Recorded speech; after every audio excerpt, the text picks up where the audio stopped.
Number one, Ibble Dibble here. Hello, friends. So I heard there was a juicy Hollywood Reporter expose out about how hard it is to work for Harry and Meghan. And I was very curious and decided to do a classic reaction video, which quickly devolved into an excoriating expose of every member of the Sussex Survivors Club named in the article because you know me. My name is Alice, and I'm addicted to crawling down rabbit holes. As with all my longer videos, I've put timestamps in the description box below if you'd like to skip over some of my longer tangents. Shall we listen together? Business News: Why Hollywood Keeps Quitting on Harry and Meghan. Edited by Benjamin Svetke. Edited by Julian Sancton. September 12, 2024, 10 a.m. Okay, I just want to point out this is the rambling reporter section, so it's not a full on expose, it's more like a paragraph. Disappointing. This section is kind of a random roundup from write in sources, which can be fun because it's usually not PR plugs. Hollywood PRs, especially in the Hollywood Reporter, have much more ambitious media placement strategies for their clients. It's typically disgruntled employees with NDAs who don't want to say too much or anything that can be easily attributed to them. You can see it right at the top next to the search bar. Got a tip? Looks like Harry and Meghan have done it again. They've chewed up yet another American advisor. Interesting how they specify American. Everybody knows that Harry and Meghan have been living and working in America for at least 4 or 5 years. What other nationality would their advisors be? The Hollywood Reporter has an international audience insofar as if you're a member of the Academy or an agent in London or something, you probably get it for free, but it's a local trade rag in that you don't really see it in dentists' offices or wherever, anywhere outside LA, not even New York. I believe, my conspiracy allegedly, that this wording is intended to cast suspicion on James Holt or perhaps some other British employee I'm not aware of that the Sussexes have managed to retain, because who else would use the adjective American in America as if it were an identifying feature? Do you think the source simply thought this was a more effective diversion tactic than it is? Or do you think it's a purposeful jab at a shitty boss? James Holt or some other foreign-born higher up in the H&M food chain intended to make them H&M's latest target. Either way, I'm listening. Josh Kettler, the Santa Barbara-based consultant who'd been serving as chief of staff to the Duke and Duchess, reportedly resigned in August, after just 3 months on the job, becoming the latest member of the ever-expanding Sussex Survivors Club, as some former employees have taken to calling themselves. This is interesting to me because the role of chief of staff varies so much by organization. Some people with this job title are really just executive assistants willing to stay on at a company for a couple extra years in exchange for this gratuitous title in lieu of a raise, believing it will propel them into better paying work at the next place. Others are diplomats with decades of experience. Charlotte Wood, the chief of staff to the Joint Private Secretaries of King Charles, for example, was the head of the policy team and crisis management department based at the British consulate in Jerusalem a decade ago, performing trauma risk management assessments and leading the crisis rapid deployment team in response to the 2015 Tunisia terrorist attacks and 2014 Gaza conflicts. Kettler, by extreme contrast, was a rank and file in the business and legal affairs department at Lionsgate Films a decade ago, then at Patagonia Global Sales and Customer Experience all the way through the pandemic. I want to be clear here. This is not commentary on their character or abilities. Good people work shitty jobs all the time, and bad people get great roles where they can virtue signal, and it's horrifying all the time. I'm only commenting on what their roles have required because it illustrates what Harry and Meghan value. Charlotte's roles have required genuine empathy and real metal. Josh's roles have required coddling executives and busting underlings' asses for revenue results. I repeat, I am not denigrating Josh's career. If anything, quitting Harry and Meghan after 3 months reflects extremely well on him. He does not even list them on his LinkedIn page. According to him, he's been an independent chief of staff and strategy consultant full time for the past 11 months, November 2023 to the present, based out of Santa Barbara. It looks like Meghan first picked him up in the lead up, perhaps at an advanced networking event for South by Southwest this year. Because at that time, he was exiting a chief of staff role at a company that sponsored and appeared at South by Southwest, Cognition, a company that specializes in producing non invasive brain computer interface headsets powered by AI to help people with various neurological conditions communicate. I'm guessing that tech with the potential for spy games and mind control really appealed to her. And he found himself in some weird position where, first of all, he was expected to know things about tech and AI that he doesn't. And secondly, he was asked to do degrading things like scale her bot wars, source Archwell logo embroidered fleece vests, or cold call people he barely used to know at Lionsgate, and he bounced. On the other hand, Harry and Meghan are marks of a sort not uncommon in Hollywood for a certain kind of aggressive schmoozer with an MBA. It's easy. Promise them the world, treat them like the royalty they think they are, agree with them when they think they're always right, do everything they say, knowing it will get zero or even negative results, and compliment them while they make their dumb decisions, leeching off their payroll as a very highly paid consultant until either the money runs out or they eventually cut you off, not even because they can tell the difference, but because eventually they cut everyone off and laugh all the way to the bank. It seems to me that at least half the people who work for H&M have job titles implying they were setting up a new royal court or a family office. It also seems like there are a lot of redundant titles in their organizations. Why do Harry and Meghan have their own separate chiefs of staff, for example? I thought salt and pepper moved together. I would love to look at their organizational chart. I'd extra love to look at a time lapse of their organizational chart from Canada to today. I'm sure it's a crazy combination of them just having no idea what they're doing and Meghan hiring people and giving them the same titles as palace roles, but asking them to do totally different jobs in order to let Harry feel comfortable in California, but also deceive him whenever necessary. Oh, what a tangled web we weave when first we practice to deceive.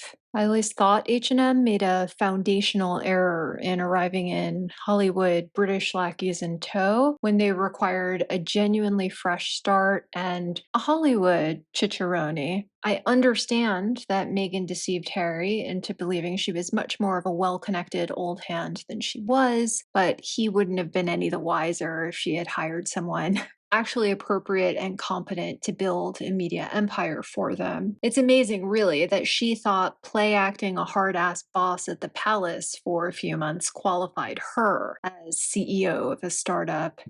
Before Kettler, there was Toya Holness, who was their global press secretary until 2022. Toya Holness does make me laugh. She does claim Archwell. She was there for 1 year and 8 months. And this year, she founded her own company. So she's a co founder and COO of Rostra. Rostra helps founder led companies go direct with their comms. Archwell is kind of an embarrassing thing to have on your CV, considering they seem to have failed completely at going direct with their comms. And Christine Schirmer, the one-time Pinterest communications director who quit as Harry and Meghan's PR head in 2021. Now, she is one of the few to actually last over 2 years with Archwell. She lasted 2 years and 4 months. She was a sorority sister of Meghan's who actually had a very solid marketing background, working for Apple, Facebook, Amazon, Netflix, Dig, Pinterest before Archwell, and is now at the Brunswick Group as a communications consultant focusing on critical issues. Now, I have no idea why there's a year-long gap between her time at Archwell and her starting with Brunswick. Maybe someone in her family was ill. Maybe she had a baby. Maybe she took a sabbatical. Maybe Harry and Meghan are resume poison. It does speak volumes that she had to pivot from telling stories about people inspired by Pinterest to critical issues, aka reputational rehabilitation following total PR catastrophes. It really is the only way to spin 2 years there. Samantha Cohen, Markle's top aide and private secretary, departed the same year. No, she didn't. At this point, this is just very strange and sloppy reporting. I am now unclear on whether this was written by a clueless, absolutely clueless ex employee with a vendetta who doesn't know how to use LinkedIn, or the laziest reporters in the universe using ChatGPT. Christine Weil Schirmer did not leave in 2021. She just switched to a different role, still working for Archwell, leaving in 2023. Samantha Cohen stopped working for them way back in October 2019 when they were still at KP. And speaking of Samantha, in this article, one of these things is not like the others. I'm not sure where exactly I draw the line, probably the Oprah interview. I feel like nobody who worked for them after that even deserves to call themselves members of the Sussex Survivor Club, and I judge them a bit for working for Harry and Meghan. Prior to that, people could honestly say they did not know what they were getting themselves into. After that, not so much. Unlike the other names in this article, Samantha was there against her will from day one. Samantha worked for Queen Elizabeth for 18 years and handled the Sussex office out of loyalty as a favor to the Queen, who asked her personally to do it. And she's been as open as discretion permits about trying to reknit an unraveling sweater with them. Samantha supposedly refuses to comment on the royal family, but she does know how to give permission to an anonymous source close to her, according to Valentine Lowe, who quoted just such a source in his book Courtiers. Quote, Sam always made it clear that it was like working for a couple of teenagers. They were impossible and pushed her to the limit. She was miserable. End quote. Samantha did drop a doubtlessly intentionally revealing clue about how lovely it was to work for Harry and Meghan, though. In an interview she gave the Australian Sun Herald, quote, I was only supposed to stay for 6 months, but stayed for 18. We couldn't find a replacement for me. And when we did, we took them on tour to Africa with Harry and Meghan to show them the ropes, but they left as well while in Africa. End quote. Yikes. They didn't even wait for the plane ride back to London. They quit in Africa. Now, way back in 2007, Samantha was Queen Elizabeth's communications secretary and set up and managed the royal family's YouTube, Instagram, and Twitter accounts. And they were so successful that she was invited to Vatican City to help Pope Benedict XVI start his own channel. She's obviously the kind of professional you'd want to keep in your company, but I don't believe there was any amount of money H&M could have paid her to handle them in the States or anywhere else because she'd already been close enough for long enough to know them as people and leaders. That's not to say they would even be smart enough to offer. I think Meghan's ego is too big for that, and she has the feelings towards Samantha narcissists typically have towards those they perceive as dominant and effective, a combination of hating them and believing they don't deserve credit for anything because the only person who deserves anything or credit for anything is the narcissist. Yet they take on the traits that other people say they admire, going so far as to verbally mimic them, to give the impression of having similar values or personalities. I think Meghan was single white femaling Samantha a bit at the palace because of this little nugget from the same Herald Sun interview.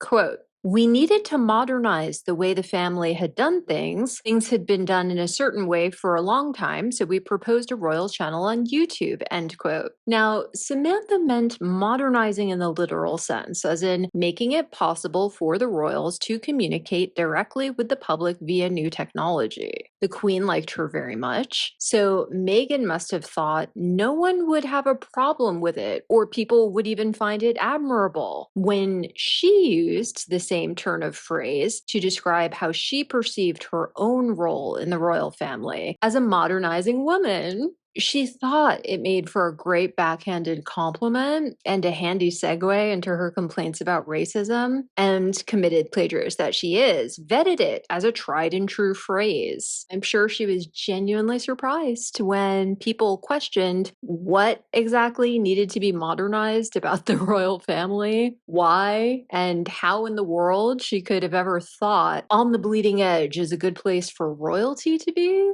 Earlier, there was Keleigh Thomas Morgan, a Sunshine Sachs partner who started repping Meghan when she was still a commoner, well, a TV star on Suits, adding Harry to her client roster when they became engaged and then helping them set up their own internal comms operation when the couple moved to California. Sources tell Rambling Reporter that Morgan stopped repping them around 2020 because the Sussexes stopped paying Sunshine Sachs for its services, though the PR firm denies that was the case. Of course, Sunshine Sachs will deny they got stiffed. They're a PR firm. They can't make clients, even ex clients, look bad or no one will sign on with them. But this little tidbit that Harry became a paying client separate from Meghan on his own before they even left palace grounds is a fatal little piece of information that could only come from Keleigh Thomas Morgan, member of the Academy, who's been working at Sunshine Sachs for 20 years. No, I'm sure any of Meghan's ex-employees are savvy enough to blast this little Hollywood Reporter article to every single other news outlet. I even noticed it 2 days later in the Economic Times, for example. Like Kelly has so many endorsements for her skills in new media, digital media, press releases, media relations, and publicity. It might be especially easy for her. Another one of her endorsed skills is crisis communications. I almost think that someone knows that Meghan's time with WME is coming or has come to a close, and they're just negging her a little bit to see if she'll come crawling back. After all, this is the Hollywood Reporter. It's not People magazine. Kelly's a partner at that firm now, and she knows they're never going to get those bills paid while Meghan has an open, festering narcissistic wound. They're going to have to woo her back to charge her all that and more. Other members of the Survivors Club include Catherine St. Laurent, who lasted a year as head of the Sussex's charity Archewell. This one was so juicy, it warranted its own video. I'm working on it now. When I post, I will link it in the description box below. Archewell COO Mandana Dayani. She's another one who's going to get a closer look in a future video. Stay tuned. Content Chief Ben Browning, who got Harry and Meghan's documentary on Netflix before bolting for Film Nation. I can't even imagine how much Harry and Meghan paid him because Archewell was always beneath him. Before he became their head of content for Archewell Productions and Archewell Audio, serving as an executive producer on Archetypes and, of course, Harry and Meghan.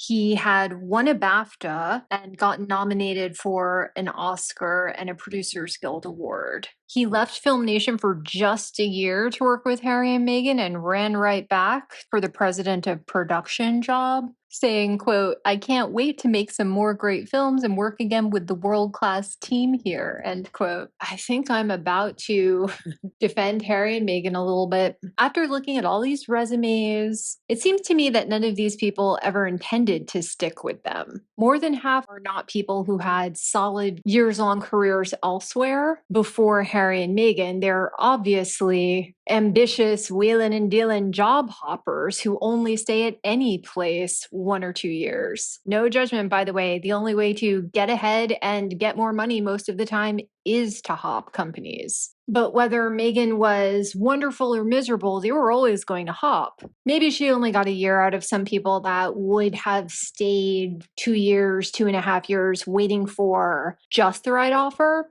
But I actually don't think her behavior had the biggest impact on their choices. It must be absolutely maddening for Harry and Meghan that no matter how much they offer, they can't retain the best people. Obviously, they can't. They're not a career, they're a job. They're not a dynasty, they're a mom and pop. I think anyone they do have that does seem good, like for example, Chanel Pisnick here, their head of nonfiction at Archewell Productions, they must be paying through the nose for. And Marketing Chief Fara Taylor. She's another one with a full year gap in her resume after just a year and 9 months at Archwell. And now she's working for a tiny production company, fewer than 10 employees, that I'm assuming she has a big stake in because prior to Archwell, she was an international marketing manager at DreamWorks, Paramount, a vice president at Sony. Yeah. It also seems, and I might be wrong, but it seems that Farah and Mandana came as a pair because they were both founding members of I Am a Voter. So they knew each other pretty well for a minimum of 3 years before each started at Archwell. And Farah trailed Mandana coming and going by just 2 or 3 months. So Mandana gets hired in June, Farah arrives in August. Mandana leaves in December, Farah gets out of there by April. Interesting. Why'd they all leave? What explains the churn?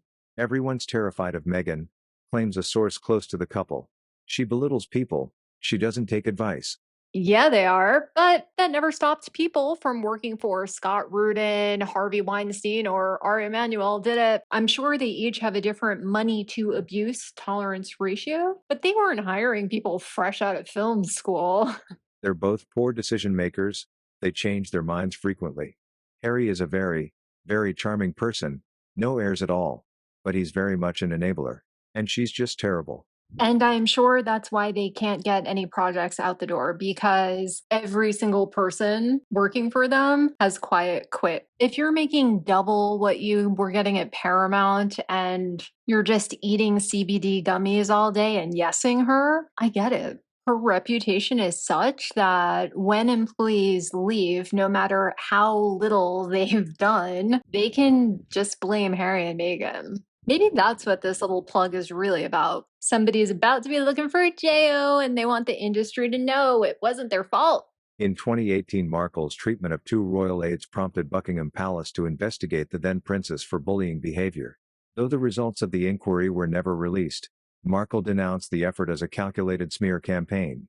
To remind you, her reps at the time said, quote, "The allegations are being used by Buckingham Palace to peddle a wholly false narrative based on misleading and harmful misinformation," end quote. That's right. They pointed the finger at the Queen. The audacity. But some of the couple's stateside staff members also reserve special bile for Markle, whose reported penchant for noisy tantrums and angry 5 a.m. emails has earned her the in-house moniker Duchess difficult. She's absolutely relentless, says one source.